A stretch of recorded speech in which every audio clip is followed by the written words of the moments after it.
I was born in the back room of a funeral home, not in a hospital, not even in a house. My first cries echoed off polished wood and marble slabs.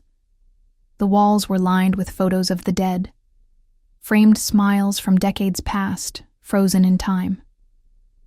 My mother said it was fate, that I was meant to live among silence, stillness, and secrets. By the age of 6, I could dress a corpse better than most assistants. By 10, I stopped flinching when their hands felt colder than winter air. But at 12, that's when things changed.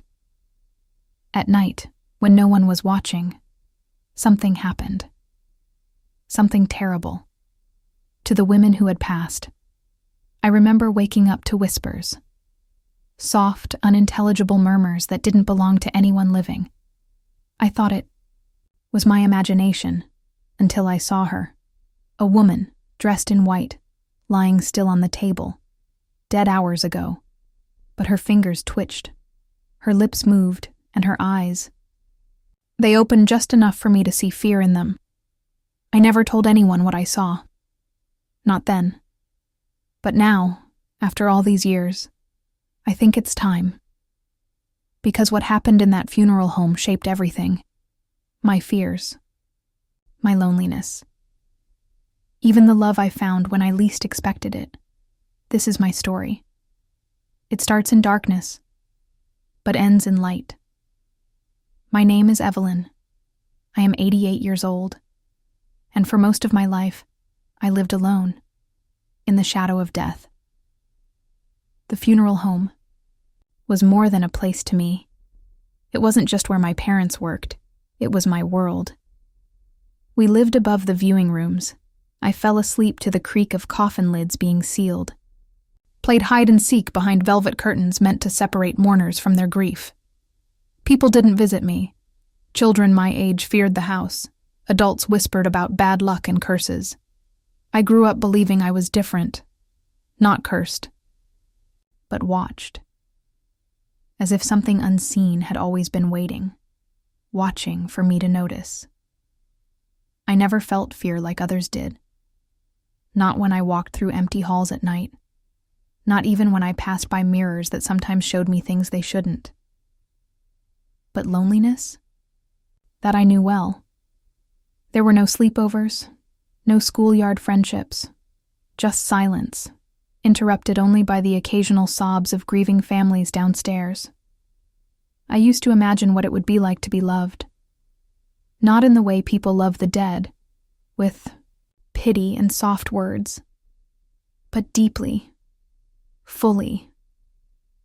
Like in the stories I read late at night under candlelight. But how could someone ever truly love a girl raised among corpses? A girl who spent her childhood watching life leave eyes forever? I thought I'd carry that question with me until the end, until he arrived. But before he came, there was one night, one terrible night, when everything changed.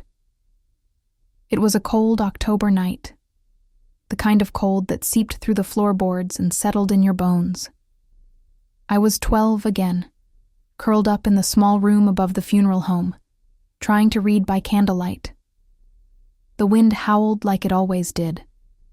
But this time, there was something else, a sound, not from outside, from below me, the basement, where the bodies were kept before services. I sat up straighter, heart already pounding. It wasn't unusual to hear strange things in that house. But this felt different. I got up slowly, wrapped my shawl around my shoulders, and stepped barefoot onto the creaking stairs. Each step felt heavier than the last, like I was walking toward something I couldn't turn away from. When I reached the bottom, the door to the basement stood open, but I was sure I had closed it before bed. Inside, the air was colder, thicker, and the silence was wrong. Not peaceful, not empty, but watchful. That's when I saw her. The same woman from earlier that day, dressed, in white, pale as moonlight. Only now, she wasn't alone. There was someone else, a shadow, a figure leaning over her body. I couldn't see their face, but I heard them whisper her name, a name I had only seen on the funeral records. Then, they turned. Just slightly, and I swear, they looked at me. I ran. Up the stairs, into my room, locked the door behind me, shaking, sobbing, terrified. But something inside me changed that night. Not just fear, something deeper.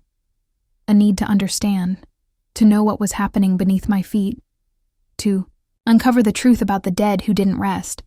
And so, for weeks after, I watched, waited, listened, until one night, I found someone who finally gave me answers.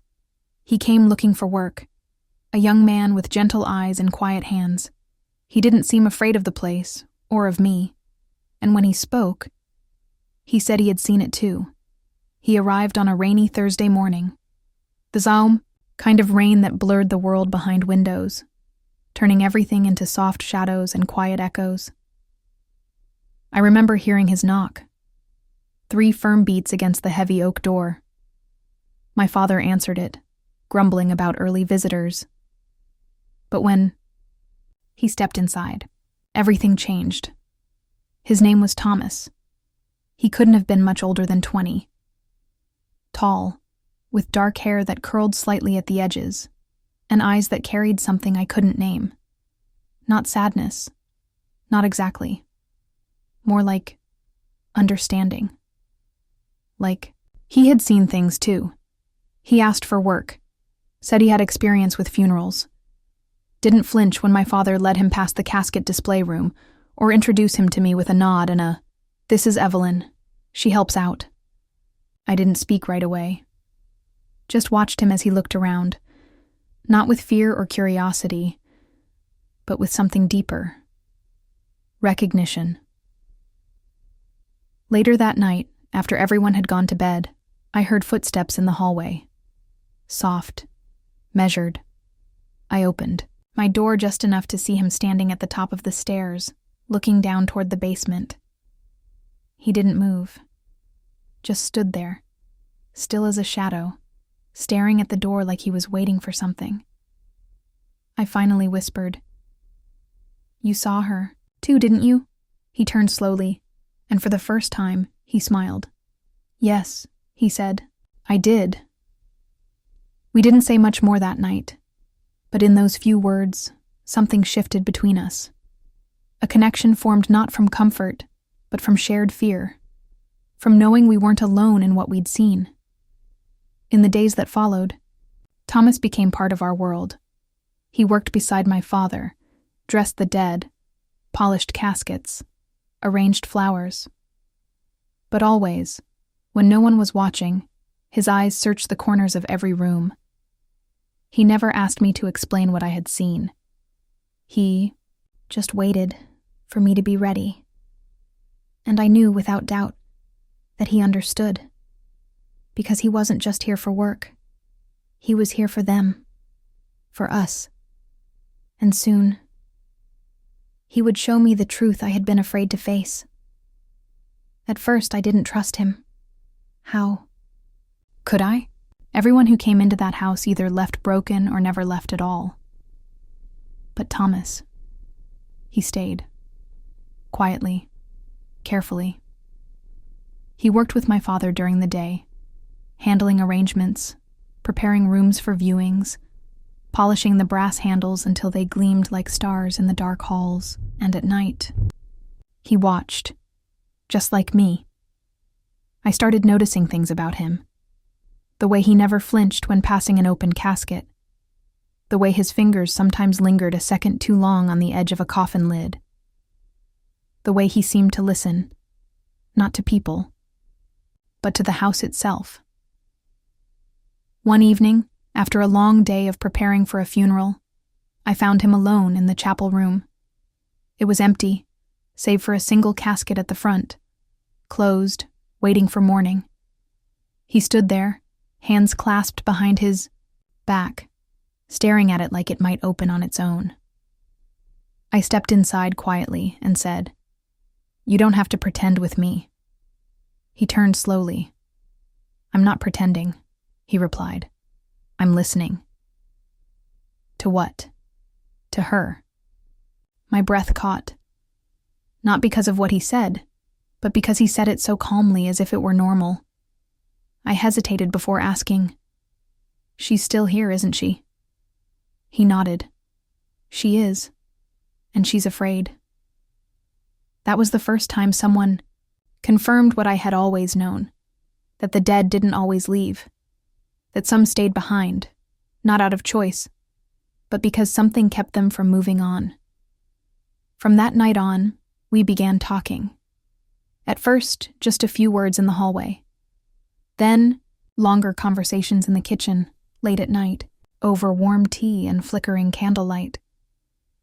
He told me he had seen things like this before, in other towns, other homes, places where death wasn't just a moment, it was a memory that refused to fade. He taught me how to listen, how to feel the difference between silence and absence, how to recognize when a soul was still present, and for the first time in my life, I felt like I wasn't alone, like maybe, just maybe, I had found someone who understood me, not despite the darkness, but because of it. As the weeks passed, Thomas and I grew closer, not in a loud or dramatic way, but in quiet moments that added up like pages in a book you never want to end. We started spending our nights together, not because we had to, but because we wanted to. Sometimes we sat in silence, just listening. Other times he would tell me stories of places he'd been, people he'd met, houses like this one where the dead didn't rest easy. He never spoke with fear, only respect. Like he understood something about death that most people never did. One night, after a long day of preparing for a double funeral, he turned to me and said, "You know, you're not broken for seeing them." I looked at him, confused. "The others," he explained. "The ones who stay behind. You don't flinch when they move. You don't scream when they whisper. Most people would go mad trying to forget what you've lived with your whole life." I swallowed hard. I always thought there was something wrong with me. "There's not," he said softly. "There's something right with you." That moment stayed with me, not because it was dramatic, but because it was the first time someone saw me not as strange, but as special. And slowly, without either of us saying it out loud, we became more than just two people watching over the dead. We became something real, something alive. He taught me how to feel safe in my own home, how to walk through the halls without expecting to see something lurking in the corners, how to believe that not everything that remained was evil or angry. Some nights, we found ourselves standing in the basement longer than we should have, talking in hushed voices, laughing quietly, even holding hands when the house felt too still. Once, after helping prepare a young woman's body for her final viewing, I broke, down in tears. She couldn't have been much older than I was then, only 22. Thomas didn't try to stop me. He just held me while I cried, letting me mourn someone I had never met, but somehow already loved. Afterward, he whispered, "You feel things deeply, Evelyn. That's not weakness, it's strength." I believed him, and I started believing in us, too. There were no grand declarations, no promises carved into rings or written in letters, just a growing certainty between us, that whatever was happening in that house, we would face it together. And then came the night he showed me the truth, the reason he had come, the reason he had stayed. It changed everything. That night, something inside me shifted, not just in how I saw the house, but in how I saw myself. Thomas had been telling me for weeks that I was different, that my connection to the dead wasn't a curse. It was a gift. But it wasn't until he showed me what he had found in the basement that I truly believed him. He had uncovered an old journal, my grandmother's. She had written about the same things I had seen: whispers in the dark, movement where there should be stillness, eyes opening long after death. And she hadn't feared it either. She had tried to help them, guide them, love them. I remember standing there, holding her worn leather book in trembling hands, and realizing something. I wasn't broken. I was meant for this. So I did something I never thought I would do.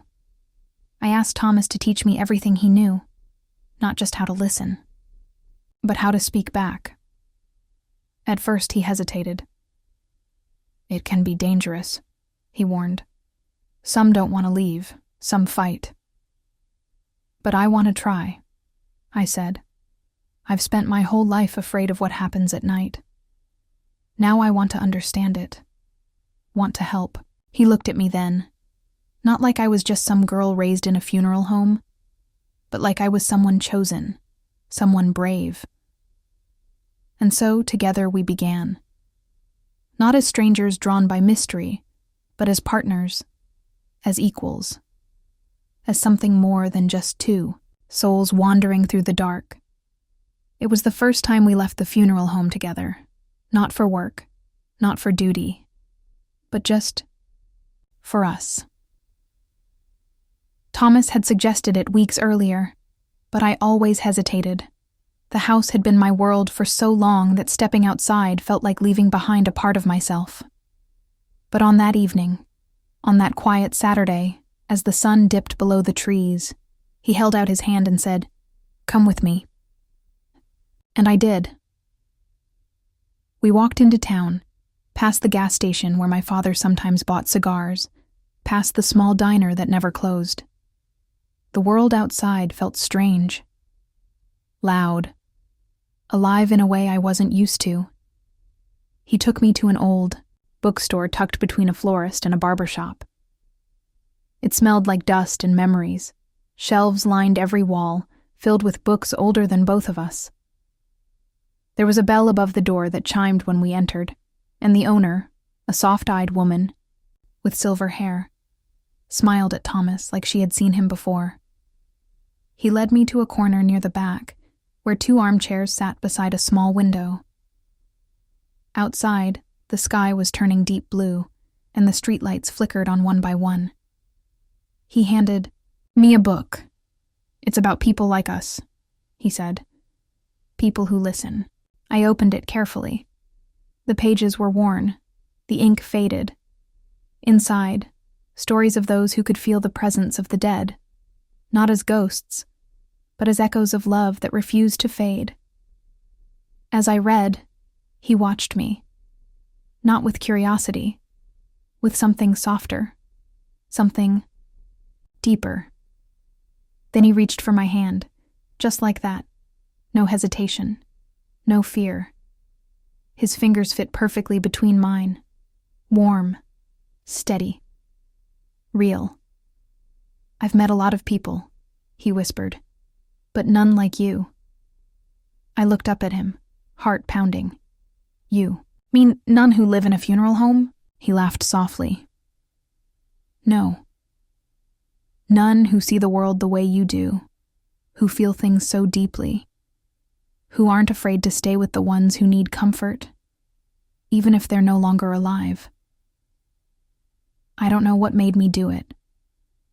Maybe it was the candlelight flickering across his face. Maybe it was the warmth of his hand in mine. Or maybe it was just the truth, that I had fallen for him slowly, quietly, and completely. So I leaned forward, and I kissed him. It wasn't dramatic. It wasn't rushed. It was gentle. Like the first breath after holding yours for too long. And in that moment, surrounded by books filled with forgotten lives, I realized something. For the first time in my life, I wasn't alone. After that night, everything changed. Not in a loud or sudden way, but in the small, quiet moments that make up a life. Thomas and I no longer just worked side by side. We lived it together. The house, the funeral home, was still filled with death. But now, it also held laughter, holding hands in candlelight, shared meals in the kitchen, quiet conversations before sleep. We built something real, something lasting. At first, my father didn't say much. He would watch us as we moved through the halls, arranging flowers, preparing rooms, speaking in hushed tones about what we had heard the night before. Once, he caught me smiling at Thomas across the chapel room, and, for the first time in years, he said something kind. "You seem lighter," he told me over breakfast one morning. I didn't know how to respond, because I was lighter, like a weight I hadn't known I was carrying had finally been lifted. But not everything was easy.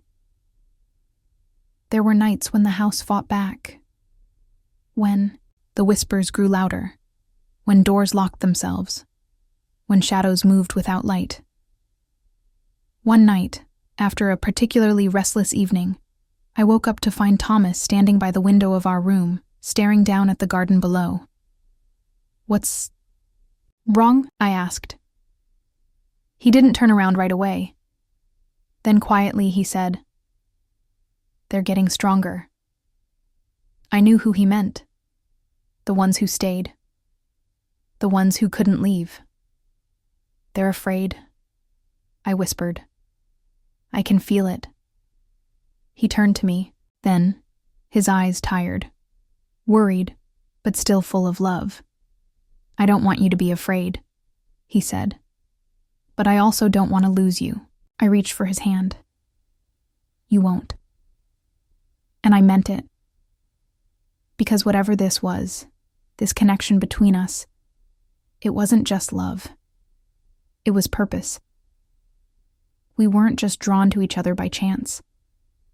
We had found each other because we needed to face this together.